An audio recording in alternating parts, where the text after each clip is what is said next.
Hello friends, welcome back to top cinemas. இந்த வீடியோல நம்ம நெட்ஃபிளிக்ஸ்ல தமிழ் டப்பிங்ல ஒரு அமெரிக்கன் ஃபீல் குட் டிராமாவாக வெளியான எ மேன் கால்ட் ஓட்டோ படம் எப்படி இருக்குன்னு தான் பார்க்க போறோம். எ மேன் கால்ட் ஓ அப்படிங்கிற ஒரு நாவலையும் அது தழுவி எடுக்கப்பட்ட ஸ்வீடிஷ் ஃபீல் குட் மூவியும் பேஸ் பண்ணி தான் இந்த படத்தை எடுத்திருக்காங்க. இப்போ இந்த படத்துடைய கதை என்னன்னு பார்த்துடலாம். ஓட்டோ ஆண்டர்ஸ்டன் 63 வயதான ஒரு விடோவரா இருக்காரு. பிட்ஸ்பர்க்ல இருக்கிற ரோஹவுஸ் ஏரியால இவர் இருக்காரு. இவருடைய மனைவி சோனியா ஒரு ஸ்கூல் டீச்சரா இருந்திருப்பாங்க. இவங்க 6 மாசத்துக்கு முன்னாடி தான் இறந்திருக்காங்க. இவர் ஒரு ஸ்டீல் பிளான்ட்ல ஒர்க் பண்ணிட்டு இருந்திருப்பாரு. இவர் ஃபோர்ஸ் பண்ணி ரிட்டையர் பண்ற ஒரு சூழல்ல இதுக்கப்புறமா வாழ்க்கையில ஒரு பிடிப்பே இல்ல, இதுக்காக நம்ம வாழணும் அப்படின்ற ஒரு முடிவை அவர் எடுத்து அதுக்கு ட்ரையும் பண்றாரு. இருந்தாலுமே அந்த முயற்சி தோல்வியில முடியுது. அப்ப இவருடைய நெய்பரா மேரிசோல் அப்படின்ற பிரெக்னன்ட் லேடியும் அவங்களுடைய ஹஸ்பண்ட் டாமி, இவங்களுடைய மகள்களான அபி, லூனா, இவங்க 4 பேரும் அங்க புதுசா குடி வராங்க. ஓட்டோ அங்க இருக்கிற நெய்பர்ஸ் யார் கூடவும் சகஜமா பழகாத ஒரு நபரா இருப்பாரு. பட் அதே நேரத்துல ரிசோர்ஸ்ஃபுல்லான ஒரு பர்சன் அப்படின்னு சொல்லலாம். கல்லுக்குள் ஈரம் அப்படின்ற மாதிரி இந்த புது நெய்பர்ஸ் வந்ததுக்கு அப்புறமா இவருடைய லைஃப்ல எந்த மாதிரியான விஷயங்கள்லாம் வந்துச்சு, அதுக்கப்புறமா நடந்த ஃபீல் குட் மொமெண்ட்ஸ் என்ன, எப்படி அந்த கம்யூனிட்டி வெறுக்கிற ஒரு நபரா இருந்த அவரு அந்த கம்யூனிட்டியே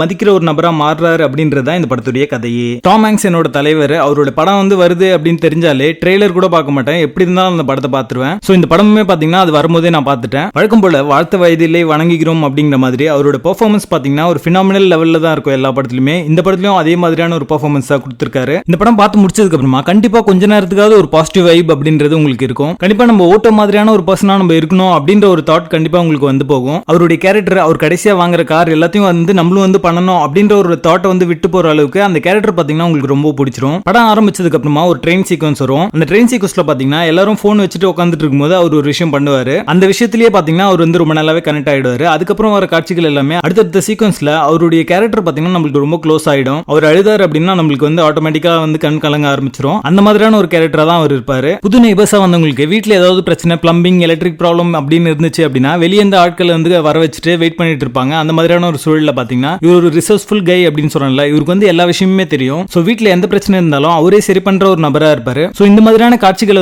காட்டும் போது அவருடைய ஒய்ஃபை எவ்வளவு கண்ணும் கருத்துமா அவர் பார்த்திருப்பாரு அப்படின்றத ரொம்ப நல்லாவே ப்ரூவ் பண்ணிருப்பாங்க. அந்த சீக்வன்ஸ் எல்லாமே பாத்தீங்கன்னா ஒரு ஃபீல் குட் மொமெண்டா ரொம்ப நல்லாவே இருக்கும். படத்துடைய ஆரம்பத்துல இந்த கம்யூனிட்டில ஒரு ரூல்ஸ் வச்சிருப்பாங்க. அந்த ரூல்ஸ்லாம் யாரும் ஃபாலோ பண்ணல அப்படின்னா இதுதான் ரூல், இப்படிதான் நடக்கணும் அப்படிங்கிற மாதிரி அவர் சொல்லுவாரு. அதனாலே பாத்தீங்கன்னா எல்லா நெய்பர்ஸும் அவர் வெறுப்பாங்க. பட் ஏன் அந்த மாதிரி அவர் இருக்காரு அப்படின்னா இந்த கம்யூனிட்டியே பாத்தீங்கன்னா ஒவ்வொரு சிங்கிளா அவரும் அவருடைய ஃப்ரெண்ட்ஸும் சேர்ந்து தான் உருவாக்கி இருப்பாங்க. சோ அதுக்கான ரூல்ஸை மதிக்காம புதுசா வந்தவங்க எல்லாருமே பாத்தீங்கன்னா நடந்துக்கும் போது அது அவருக்கு ஹர்ட் ஆகிறதுனால இந்த மாதிரியான ஒரு நபரா அவர் மாறி இருப்பாரு. அதையுமே ரொம்ப நல்லாவே ஸ்கிரீன் பிளேல கொண்டு வந்திருப்பாங்க. அது பார்க்க நல்லா இருக்கும். சப்போர்ட்டிங் ரோல் நடிச்ச எல்லாருமே ஒரு பெஸ்ட் பெர்ஃபார்மன்ஸா கொடுத்திருக்காங்க. எல்லா கேரக்டர்ஸுமே நம்மளுக்கு ரொம்ப நல்லாவே கனெக்ட் ஆச்சு அப்படினே சொல்லலாம். குறிப்பாக மேரிசோல் கேரக்டர்ல நடிச்ச மரியானா ட்ரெவினோ பாத்தீங்கன்னா பெஸ்ட் பெர்ஃபார்மன்ஸ் கொடுத்திருக்காங்க. புது நெய்பரா வர அவங்க பாத்தீங்கன்னா எல்லாரையும் நீங்க வெறுக்க வேண்டிய தேவையில்ல, உலகத்துல அன்பு அப்படின்றது இன்னுமே கொஞ்சம் மிச்சம் இருக்கு அப்படின்றத அவருக்கு உணர்த்துற ஒரு கேரக்டரா இவங்க இருப்பாங்க. அவங்க வர சீக்வன்ஸ் எல்லாமே பாத்தீங்கன்னா ஒரு ஹார்ட் வார்மிங் சீக்வன்ஸா இருக்கும். சோ நீங்க இப்ப ரீசெண்டா டூரிஸ்ட் ஃபேமிலி அப்படிங்கிற ஒரு படத்தை பார்த்து அந்த படம் உங்களுக்கு ரொம்ப பிடிச்சிருந்தது அப்படின்னா கண்டிப்பா அதே ஒரு மூட்ல தான் இந்த படமே இருக்கும். படத்துல பேசிங் நல்லா இருக்கும். பெருசா டல் மொமெண்ட் அப்படின்றது இருக்காது. 2022 வெளியான சிறந்த படங்கள்ல இந்த படம் ஒண்ணு. இது ஒரு டாப் சினிமா, மிஸ் பண்ணாம பாருங்க. படத்துல அடக்கனட் இல்ல, தமிழ் டப்பிங்ல இருக்கு. சோ ஃபேமிலியோட பார்த்து என்ஜாய் பண்ணுங்க. என்னோட சைடுல இருந்து இது ஒரு ஹைலி ரெக்கமெண்டட் மஸ்ட் வாட்ச் படம் அப்படின்னு தான் சொல்லுவேன். எ மேன் கால்ட் ஓட்டோ படத்துக்கு எங்களோட ரேட்டிங் 8 out of 10.